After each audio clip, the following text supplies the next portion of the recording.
Hi everyone, thank you for tuning in. My name's Marie. My business, social media handles, website, and YouTube channel are Mareevuitton. In this series, I'm going to give you the short form videos of the most used how-tos in Studio Designer. These videos are the remake of last year's how-to series, but you may have noticed that Studio Designer got a bit of a facelift in 2025. That prompted me to reshoot all these videos to help the new users because the screen is going to look a bit different. Okay, the processes and teachings, my tips and tricks remain the same. But again, I just want to make sure that I reshoot them because of the way that it looks different on screen. Okay, so as always, please leave your feedback and questions in the comment section and be sure to hit the thumbs up button if you found the video useful. Subscribe to stay updated. Now let's dive in.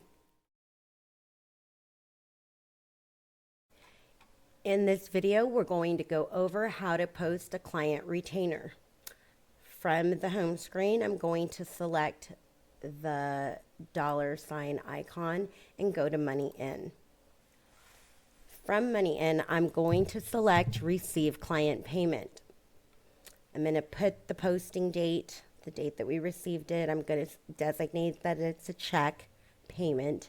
I'm going to put the check number here, and it is going to go to the pre-designated bank account unless you're using undeposited funds or have a different method of payment, okay?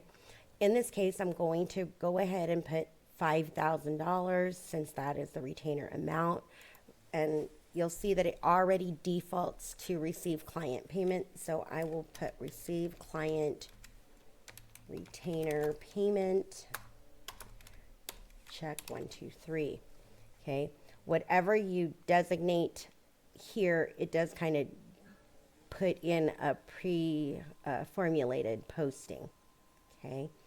If you need directions on how to post other types of payments, you can search for those videos on my channel, and if you have questions about this video, you can leave them in the comments below.